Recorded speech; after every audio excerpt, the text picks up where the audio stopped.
अस्सलाम वालेकुम। आज मैं आपको इलस्ट्रेटर का इंट्रोडक्शन देता हूँ।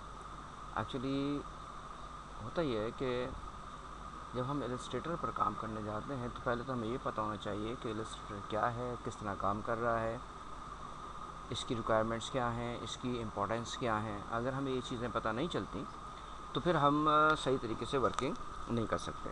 सबसे पहले तो मैं आपको ये बता दूँ कि इलस्ट्रेटर जो है ये एक वेक्टर सॉफ्टवेयर है, और वेक्टर सॉफ्टवेयर्स जो होते हैं वो लाइन बेस्ड सॉफ्टवेयर होते हैं। दूसरी इसकी इम्पोर्टेंस ये है कि जब भी हम कोई अपना प्रिंटिंग मीडिया के लिए काम करते हैं तो हमें सबसे पहले जो ज़रूरत पड़ती है वो एक वेक्टर सॉफ्टवेयर की ज़रूरत पड़ती है।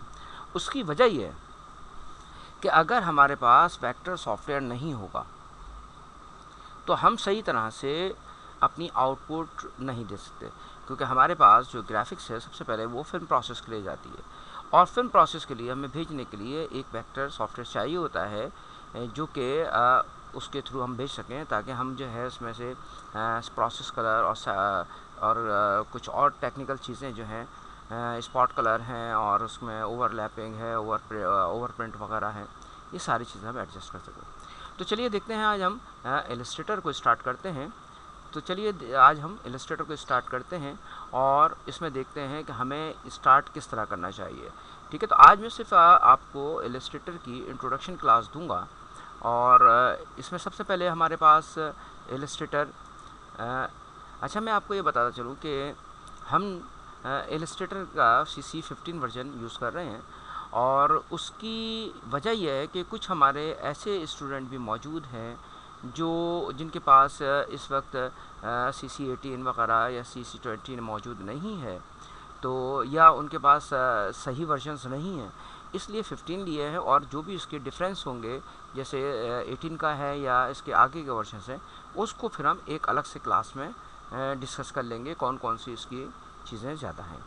अच्छा, अब हम आते हैं ज़रा इलस्ट्रेटर की तरफ। कि हमने एक फ़ाइल ओपन किया, फ़ाइल मेन्यू में गए हैं और इसे हम क्लिक कर रहे हैं, और इसके बाद हमारे पास एक न्यू फ़ाइल है, तो उसको हम न्यू डॉक्यूमेंट ले सकते हैं। अगर हमने कोई ऐसी फ़ाइल लेनी है जिसमें हम वर्किंग कर चुके हैं तो ओपन डॉक्यूमेंट कर लेंगे। इसके अलावा हमारे पास ओपन रिसेंट फाइल्स हैं, तो ये आपके पास लास्ट कुछ फाइल्स ऐसी होती है जो आपके पास आपने सेव की हुई होती हैं, ओपन की हुई होती है, तो उसमें से कोई फ़ाइल ओपन करना है। और इसके अलावा हमारे पास क्लोज़ फाइल, अगर आप क्लोज़ करना चाहें और बिफ़ोर क्लोजिंग आप सेव करना चाहते हैं तो आप इसको सेव कर लीजिएगा। और अगर कोई ऐसी फ़ाइल आपके पास है जो सेव हुई हुई है और उसको मज़ीद सेव करना चाहते हैं तो सेव एज़ कर लेंगे। और इससे पहले मैं आपको एक और चीज़ बता दूं कि हमारे पास ये एक इंटरफेस है। ठीक है, ये कुछ चीज़ें ऐसी हैं कि जो कुछ आपको नज़र आ रही हैं, कुछ नज़र नहीं आ रही हैं। हम अगर ये चाहते हैं कि ये जैसे कुछ चीज़ इसके हैं, कुछ पैनल्स हैं, ये मैं आपको पैनल्स बाहर निकाल देता हूँ, कुछ बंद कर देता हूँ, कुछ इनकी सेटिंग चेंज कर देता हूँ। ये देखिए मैंने बंद कर दिया। अब मुझे नहीं पता कि मेरे पास क्या कंडीशन है। तो सबसे पहले जो इस वक्त हम इलस्ट्रेटर को इंस्टॉल करते हैं, तो इंस्टॉल करने के बाद हमारे पास जो कंडीशन आती है, जो हमारे पास एक इंटरफेस नज़र आता है, वो कुछ इस तरह होता है कि ये आप आएंगे यहाँ पर रीसेट इंस्टॉल करते हैं, ये कुछ आपके पास एक इंटरफेस आता है जो बाय डिफ़ॉल्ट होता है। अच्छा, जैसे जैसे हम लोग काम करते रहते हैं इन चीज़ों को चेंज करते रहते हैं। जैसे मैंने ये बाहर निकाल दिया, ठीक है, फिर हमने इसको सिलेक्ट किया, इसे बाहर निकाल दिया, इसे ओपन कर दिया, तो कुछ इस तरह से कुछ चीज़ें हम कर रहे हैं। तो हमें एक्चुअली चाहिए होती है कि तमाम चीज़ें मौजूद हों। चूँकि हम लर्नर हैं तो हमें तमाम चीज़ों का पता नहीं होता, तो हम इसको इसेंशियल में जाके रीसेट इसेंशियल कर देंगे। ठीक है जनाब। अच्छा, इसके बाद हम आते हैं ज़रा थोड़ा और आगे की तरफ, कि अगर हमें ये चीज़ें नहीं हैं और हमें नहीं मिल रही हैं, हम कुछ मिस्टेक कर रहे हैं, तो ये तमाम चीज़ें विंडो में मौजूद हैं। जितने भी पैनल्स हैं ये सारे विंडो में ये तमाम पैनल्स मौजूद हैं। यहाँ से आप सेलेक्ट कर लेंगे तो वही पैनल आपके पास खुल जाएगा।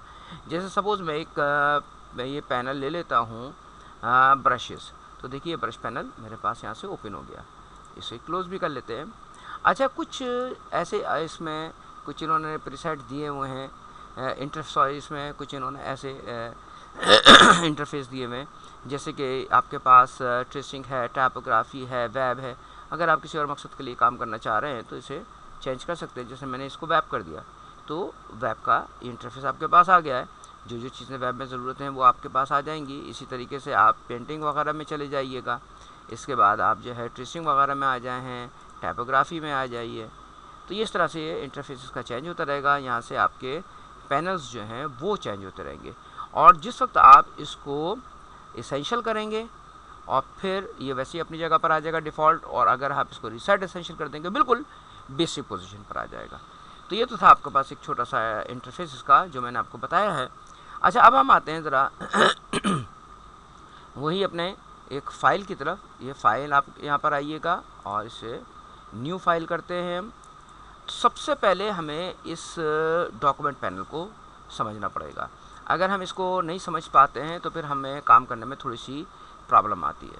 सबसे पहले इन्होंने दिया है नेम, तो अनटाइटल है, इसको हम बाद में नेम चेंज कर सकते हैं इसका, और पहले भी नाम चेंज कर दें, लेकिन इसके बाद जब आप सेव करेंगे तो आपको नेम चेंज करना पड़ेगा। प्रोफाइल में आते हैं आपके पास, तो print, web, devices, video and film और बेसिक RGB। मकसद ये है कि इलस्ट्रेटर पर रहते हुए आप किसी भी मीडियम के लिए काम कर सकते हैं, चाहे वो प्रिंट मीडिया हो, वेब मीडिया हो, या आपके पास पूरा डिजिटल मीडिया हो। यानी कि अब प्रिंट मीडिया जैसे है आपके पास है, तो प्रिंट मीडिया में बहुत सारी चीज़ें आ जाती हैं, जैसे ऑफसेट प्रिंटिंग होती है, टेक्सटाइल प्रिंटिंग होती है, स्क्रीन प्रिंटिंग है, ब्लॉक प्रिंटिंग है, फ्लैक्स प्रिंटिंग है। तो ये जितनी भी प्रिंटिंग की टाइप्स हैं उन तमाम चीज़ों के लिए काम कर सकते हैं। वेब के लिए तमाम काम कर सकते हैं, डिवाइसेस के लिए, अगर मोशन ग्राफिक्स के लिए काम कर रहे हैं तो उसके लिए भी आप काम कर सकते हैं। तो ये इतना ज़बरदस्त किस्म का सॉफ्टवेयर है कि आप इसमें रहते हुए हर किस्म का वर्क जो है वो इजीली कर सकते हैं। इसके नीचे आता है आपके पास number of artboard. Actually number of artboard यानी कि जिस भी चीज़ पे आप काम करेंगे आपको एक शीट चाहिए होती है। जैसे आप कोई ड्राइंग कर रहे होते हैं, आप कुछ लिख रहे होते हैं, आप कुछ बना रहे होते हैं, तो आपको एक शीट चाहिए होती है। तो यहाँ पर भी हम कुछ ना कुछ बनाएंगे, और चूँकि हम आर्ट वर्क बना रहे होते हैं, इस हवाले से हमने यहाँ पर आर्टबोर्ड का नाम यूज़ किया है। और नंबर ऑफ़ आर्टबोर्ड कितने हम ले सकते हैं, तो मिनिमम तो 1 और मैक्सिमम आप 100 आर्टबोर्ड ले सकते हैं। ठीक है, इसको हम बाद में इंसर्ट भी कर सकते हैं, अभी बात करेंगे इसके ऊपर भी कि इंसर्ट करेंगे या ऐड करेंगे या रिमूव करेंगे, सारी चीज़ें हम इसके अंदर से ईज़िली कर सकते हैं। इसके बाद हम आते हैं इसका साइज़। अगर हमने साइज़ लिया है प्रिंट मीडिया, तो फिर ये कुछ साइज़ हमारे पास हैं, ये एक्चुअली प्रिंट मीडिया के हैं। ठीक है जी। अब ये प्रिंट मीडिया के जो कुछ साइज़ हैं, लेकिन ये वो साइज़ हैं जो कॉमनली हम लोग जानते हैं। इसके अलावा हमारे पास बेतहाशा साइज़ हैं। प्रिंट कोई भी चीज़ किसी भी साइज़ में की जा सकती है। मुख्तलिफ़ लेबल्स हैं, आपके रैपर्स हैं, आपके लेबल्स हैं, तो वो तमाम चीज़ें आप यहाँ से अपनी मर्ज़ी से सेलेक्ट कर सकते हैं। तो ये साइज़ आपके पास विंडो आ रहा है, यहाँ पे साइज़ हम उसका चेंज कर लेंगे, तो वो हम कस्टम साइज़ में, कस्टम प्रोफाइल में चले जाएंगे। इसी तरह अगर हम आते हैं वेब की तरफ, तो देखिए हमारे पास जो साइज़ आएंगे यहाँ पर, ये वेब के हैं। ठीक है, इसी तरीके से आप आ जाइए डिवाइसेस पर, तो ये आईपैड वगैरह और नेक्सस वगैरह, ये सारे आपके पास गैलेक्सी ये डिवाइसेस आपके पास आ गई हैं। और अगर वीडियो एंड फिल्म के लिए काम कर रहे हैं तो NTSC और पाल वगैरह, और ये अपना HDV और DV सारी आपके पास साइजेस मौजूद हैं, तो यहाँ से आप उस पर काम कर सकते हैं। तो फ़िलहाल हम ले रहे हैं एक प्रिंट मीडिया के लिए कुछ ले लेते हैं, या आप, अच्छा ये एक मैं आपको चीज़ बता दूं कि हमें ज़रूरी नहीं है कि प्रिंट मीडिया लिया और वेब के लिए काम करना है तो हम न्यू डॉक्यूमेंट लेंगे। हम इसी के अंदर ऑल्टरनेट कर सकते हैं, उसी में चेंजेस कर सकते हैं। अच्छा, दूसरी चीज़ ये हमारे पास आई है नीचे, ये विड्थ और हाइट। एक्चुअली जो भी आप आर्टबोर्ड ले रहे हैं उसकी ये विड्थ और ये हाइट है, और जो यूनिट आपने सेलेक्ट किया है वो यूनिट यहाँ पर मेंशन है, यानी कि PT जो है ये पॉइंट्स है। अब आते हैं यहाँ पर, ये पॉइंट्स, पिकास, इंचेस, मिलीमीटर, सेंटीमीटर और पिक्सेल्स, इनमें से कोई सा भी एक यूनिट आप सेलेक्ट कर सकते हैं जिस पे भी आप करना चाहते हैं। जैसे सपोज़ मैं लेता हूँ इंचेस, तो अब मेरे पास जो साइज़ आ रहा है वो इंचेस आ रही है, और लेटर साइज़ जो बता रहा है ये 8.5 इंचेस बाय 11 इंचेस। ठीक है, अगर इसी तरह मैं इसको सेंटीमीटर में कन्वर्ट कर दूंगा तो ये सेंटीमीटर नज़र आ रहा होगा, और अगर मैं इसको मिलीमीटर कर दूंगा, मिलीमीटर कर दूंगा, मिलीमीटर में आ जाएगा। बहरहाल हम ये एक इंचेस में इसको इस यूनिट सेलेक्ट कर लेते हैं। इसके बाद आप जो आर्टबोर्ड ले रहे हैं उसकी ओरिएंटेशन क्या रखेंगे, यानी कि आप उसको पोर्ट्रेट रखना चाहते हैं या लैंडस्केप। तो ये आपके पास इस वक्त पोर्ट्रेट है और इसको लैंडस्केप करें। अच्छा, एक चीज़ और मैं आपको बता दूं, आपको अगर थोड़ी सी कन्फ्यूजन है कि आपको एक साइज़ लिया, आपने पोर्ट्रेट लिया या लैंडस्केप लिया, तो इस बात का ख्याल रखिएगा, अगर कोई भी आपको एक साइज़ बताता है कि और जिसमें आपको विड्थ ज़्यादा बताई जाती है और हाइट कम। अच्छा, जब हम एक टेक्निकल चीज़ में आपको और बताता चलूँ कि जब भी हम किसी चीज़ की मेजरमेंट करते हैं तो पहले हम लेते हैं विड्थ और फिर लेते हैं हाइट। तो अगर किसी साहब ने आपको बताया कि भाई आप एक 8.5 बाय 11 इंचज़ का एक आर्ट फ्रॉक बना लें या एक पेपर ले लें, तो इसका मतलब है कि वो बात कर रहे हैं आपसे पोर्ट्रेट पेज की। अगर वो कहते हैं 11 इंचज़ बाय 8.5 इंचज़ आपने सेलेक्ट करना है, तो इसका मतलब है कि आप लैंडस्केप की बात कर रहे हैं। तो हम यहाँ पर वही मेजरमेंट जो है वो लिख देंगे जो हमें चाहिए है अपने आर्टबोर्ड की। तो हम कस्टम आर्टबोर्ड पे चले जाएंगे। अभी हमने ये जो 8.5 और 11 इंचज़ है, इसी को अगर मैं लैंडस्केप करना चाहता हूँ तो मुझे कुछ ज़्यादा इसमें मसला नहीं है, मैं सिर्फ इस बटन पे जाकर क्लिक कर दूँगा, ये आपके पास लैंडस्केप और पोर्ट्रेट ये आपके पास आ गया।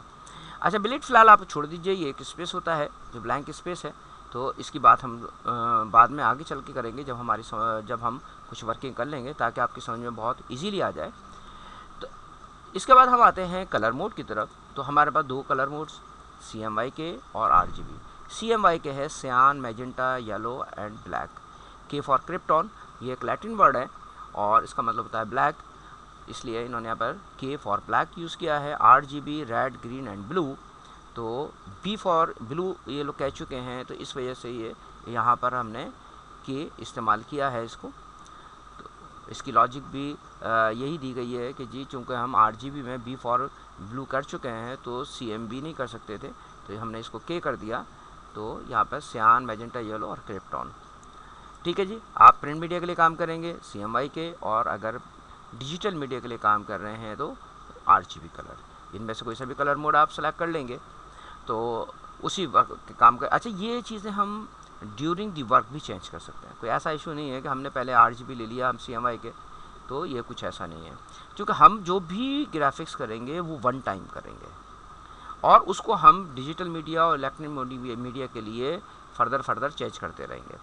डिफ़ॉल्ट प्रीव्यू आप रहने दीजिएगा, पिक्सल और प्रिंट भी ओवर प्रिंट प्रीव्यू भी होते हैं हमारे पास, तो हम इसको फ़िलहाल डिफ़ॉल्ट रहने देते हैं और ओके करते हैं।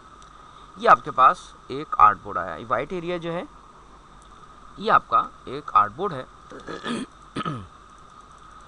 मैं जूम आउट करके आपको दिखा रहा हूँ। ये जो डार्क ग्रे एरिया है ये हमारा वर्किंग एरिया है, जिसे हम स्क्रैच एरिया कहते हैं, और इसकी मेजरमेंट होती है 227 इंचज़ बाय 227 इंचज़। इसका बताने का मकसद मेरा ये है कि हम जब काम कर रहे हैं किसी चीज़ पे, तो हमें ये तो पता होना चाहिए एक फ़ाइल पे हमारे पास मैक्सिमम साइज़ क्या आ सकता है।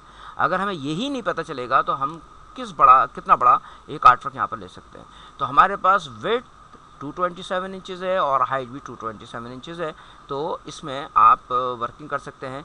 यानी कि या तो एक आर्टबोर्ड इतना बड़ा आप ले सकते हैं और उसके ऊपर काम कर सकते हैं, या इस वर्किंग एरिया में आप 100 आर्टबोर्ड ले सकते हैं जिस पे आप काम कर सकते हैं। जूम इन का जूम आउट जो मैंने किया 3.13% तक काम किया है हमने, और इस वक्त जो हमारे पास आ रहा है वो 64,000% तक आ रहा है।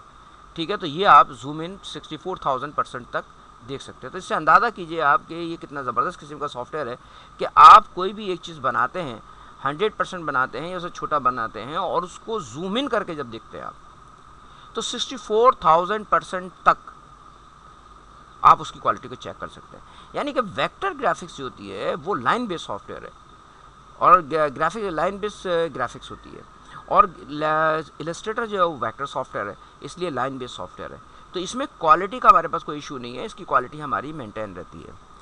अच्छा, इसमें हमारे पास चूँकि जाहिर सी बात है हम स्ट्रोक में काम कर रहे हैं, तो आउटलाइन पे काम कर रहे हैं, तो आउटलाइन की जब हम बड़ा करेंगे, आउटलाइन की बजाय अगर मैं ये वर्ड इस्तेमाल करूँगा, स्ट्रोक पे हम काम कर रहे हैं और स्ट्रोक की थिकनेस को हम बढ़ाते हैं, तो स्ट्रोक की थिकनेस बढ़ेगी, उसके अंदर स्पेस नहीं है। ठीक है, तो उसकी क्वालिटी ख़राब नहीं होगी, और जब हम उसको रिड्यूस करेंगे तब इसकी क्वालिटी ख़राब नहीं होगी। तो हम जब यहाँ पे काम करेंगे तो हमें क्वालिटी का या रेजोल्यूशन का कोई इशू नहीं होगा। दूसरी चीज़ ये कि हमने ये एक पेपर लिया है, ये आर्ट बोर्ड लिया, और ये आर्ट बोर्ड किस साइज़ का है, इसकी मेजरमेंट क्या है, अभी हमने सारी मेजरमेंट भी की थी, हमने आर्ट बोर्ड भी लिया था, और अभी हमें कुछ नहीं पता है, यहाँ पे कोई चीज़ हमें मेंशन नहीं हो रही है। तो इसे हमें पता करने के लिए, तो सबसे पहले तो मैं आता हूँ ज़रा यूनिट की तरफ। तो यूनिट आप यूँ से जाकर ले आइएगा, कंट्रोल R करें आप और शो रूलर कीजिएगा, तो ये यूनिट आ जाएगा। और यूनिट अगर हम बार बार चेंज करना चाहेंगे तो इस यूनिट पर, ये स्केल जो बना है इस पर राइट क्लिक करेंगे, जाके माउस से राइट क्लिक किया तो आपने तमाम ये यूनिट्स आ गए। अब आप इन यूनिट्स में से चेंज कर सकते हैं, जो भी यूनिट्स आप चाहते हैं वो चेंज हो जाएगा, बोथ साइड, वर्टिकल स्केल पर भी और हॉरिजॉन्टल स्केल पर भी। अच्छा, दूसरी बात ये कि अब हमें ये आर्ट बोर्ड इसको चेंज करना है, या हमें मज़ीद आर्ट बोर्ड चाहिए है, या हमें ये कंफर्म करना है कि ये आर्ट बोर्ड है किस साइज़ का। ठीक है, तो हमारे पास ये टूल बॉक्स में ये हमारे पास है आर्ट बोर्ड टूल, इसे क्लिक करेंगे तो आपके पास ये आर्ट बोर्ड की प्रॉपर्टीज़ आ जाएंगी। अभी देखिए ये आर्ट बोर्ड प्रॉपर्टीज़ जो खुली, इसके अंदर ये आपको वाज़ेह तौर पे दिखाता है कि ये आपने लेटर साइज़ का पेपर लिया है, पोर्ट्रेट है, और इसका साइज़ भी यहाँ पर मेंशन हो जाएगा। अच्छा जी, अगर हम, इस वक्त मेरे पास नहीं आ रहा है लेकिन इसका साइज़ भी यहाँ पर मेंशन होता है। अच्छा जी, लेटर साइज़ लेते हैं और हम A4 कर लेते हैं, लेटर को A4 हो गया। इसके अलावा अगर हम कोई और साइज़ लेना चाह रहे हैं, A3 साइज़ लेना चाहते हैं, A3 साइज़ कर दिया आपने, B4, B5, जो भी साइज़ आप लेना चाह रहे हैं यहाँ से। और फिर ये तमाम चीज़ें आपके पास देखिए, जब हम प्रॉपर्टीज़ में गए, इनके साइज़ में गए, तो प्रिंट मीडिया हो गया, इसके बाद ये आपके पास जो है वीडियो एंड फिल्म्स हो गई, फिर आपके पास डिवाइसेस हो गए, और उसके बाद ये वेब हो गया। तमाम साइज़ एक साथ आ गए। तो अब यहाँ से आप कोई भी साइज़ चेंज कर सकते हैं, कोई इशू नहीं है। ये मैंने देखिए लेटर साइज़ कर दिया, इसको मैंने लैंडस्केप कर लिया, और ये पोर्ट्रेट कर लिया। तो किस तरह से आप इसको चेंज कर सकते हैं। अब मसला आता है कि एक न्यू आर्ट बोर्ड आपने लेना है, तो आप एक न्यू आर्ट बोर्ड यहाँ पे क्लिक करेंगे, और ये बराबर में क्लिक कर दिया, तो ये आर्ट बोर्ड नंबर 2 ये आपके पास आ गया है। अच्छा, जूम इन जूम आउट मैं इसको कर रहा हूँ फ़िलहाल, तो ये मैं आपको अभी बाद में बताता हूँ इनकी शॉर्ट कीज़ वगैरह क्या हैं और किस तरीके से आप काम करेंगे। ठीक है जी।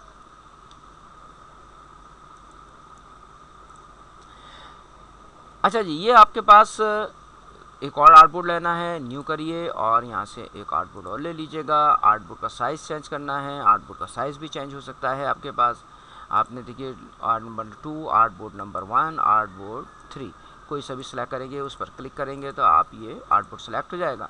और अगर उसी आर्ट बोर्ड को आपने सिर्फ एक आर्ट बोर्ड को उसकी ओरिएंटेशन चेंज करनी है, तो आप यहाँ से आके देखिए, इसको लैंडस्केप कर दें, इसको पोर्ट्रेट कर दें, ये पोर्ट्रेट हो गया, ये लैंडस्केप हो गया। ठीक है, और डिफरेंट साइज़ के आर्ट बोर्ड भी ले सकते हैं। फ्री हैंड्स आप जो है आर्ट बोर्ड बना सकते हैं। ये देखिए आपने फ्री फॉर्म में एक आर्ट बोर्ड वो डिज़ाइन कर लिया। अब इसकी क्या विड्थ रखी, क्या हाइट रखी आपने, वो एक अलग बात थी। ठीक है, इसे आप डिलीट करना चाहते हैं तो डिलीट कर दीजिएगा, आर्ट बोर्ड सेलेक्ट करें और डिलीट की प्रेस कर दें, तो आप यहाँ से आर्ट बोर्ड डिलीट कर सकते हैं।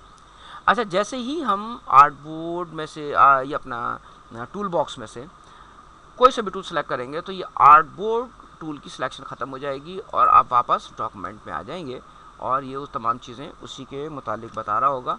अब ये आर्ट बोर्ड की प्रॉपर्टीज़ में नहीं है। ठीक है जी। दूसरी चीज़ ये कि जब हम कोई भी काम करते हैं तो हमें गाइडलाइंस वगैरह चाहिए होती हैं। तो गाइडलाइन हम, ये जो स्केल है हमारा, इस पर से लेफ़्ट क्लिक करेंगे माउस को और ड्रैग करके नीचे ले आएंगे, तो ये आपने गाइडलाइन उतार ली। और ये गाइडलाइन जो है ये आपकी सेलेक्ट हो जाती है उस वक्त। अभी इस वक्त लॉक है क्योंकि मैंने इस पर काम किया हुआ था, तो ये देखिए सेलेक्ट हो जाएगी, और ये मूवेबल है, ये मूव भी करेगी। किसी भी एक गाइडलाइन को सिलेक्ट कीजिए, इसको मूव कीजिए। ठीक है, और अगर हम इसको चाहते हैं कि ये फ़िक्स हो जाए, तो इसको हम राइट क्लिक करेंगे और लॉक गाइड कर देंगे, तो ये गाइडलाइन वहीं पर आपकी रुक जाएगी। और ये प्रिंटेबल नहीं होती, तो हमें कोई ऐसा इशू नहीं है। लेकिन हमें इसकी ज़रूरत यूँ पड़ती है कि अगर हम किसी चीज़ की मेजरमेंट करके बनाना चाह रहे हैं और हमें एक 0 पॉइंट चाहिए, तो हमने एक हॉरिजॉन्टल लाइन ली है, गाइडलाइन ली है, और एक वर्टिकल गाइडलाइन। जहाँ से लाइन क्रॉस हो रही है इस जगह पर हम एक ज़ीरो रख देंगे, और ज़ीरो रखने के लिए ये हमारे पास ज़ीरो पॉइंट है कॉर्नर पे, इसको लेफ़्ट क्लिक करेंगे माउस को और ड्रैग करके लाएंगे, और जिस जगह भी हम ज़ीरो अपने माउस को रिलीज़ कर देंगे वहाँ पर ज़ीरो आ जाएगा। तो ये देखिए मैंने इस जगह पर लाके इसको छोड़ दिया, तो मेरे पास यहाँ भी ज़ीरो है, यहाँ भी ज़ीरो है। अब मैं एक्स एक्सिस और वाई एक्सिस पे काम कर सकता हूँ, और मुझे पता चल गया मेरा ज़ीरो पॉइंट ये है। ठीक है जी। अब ये ज़ीरो पॉइंट उस वक्त तक चेंज नहीं होगा जब तक आप खुद चेंज नहीं करेंगे। हम इसे अनलॉक कर देते हैं गाइडलाइन को सेलेक्ट कर लें और डिलीट की प्रेस करेंगे तो ये डिलीट भी हो जाएगा। अच्छा, एक चीज़ और रह गई हमारे पास कि अगर हमने कलर मोड चेंज करना है, पता करना है, तो देखिए यहाँ हमें ऊपर अनटाइटल और इसके साथ RGB लिखा हुआ नज़र आ रहा है प्रीव्यू में, तो ये RGB आपके पास है। और इसको अगर हम CMYK करना चाहते हैं तो हम इसे CMYK कर सकते हैं। ये फाइल में जाएंगे हम और ये डॉक्यूमेंट कलर मोड और यहाँ पे CMYK कर देंगे। तो अब ये आपकी जो फाइल है वो प्रिंट मीडिया के लिए हो गई।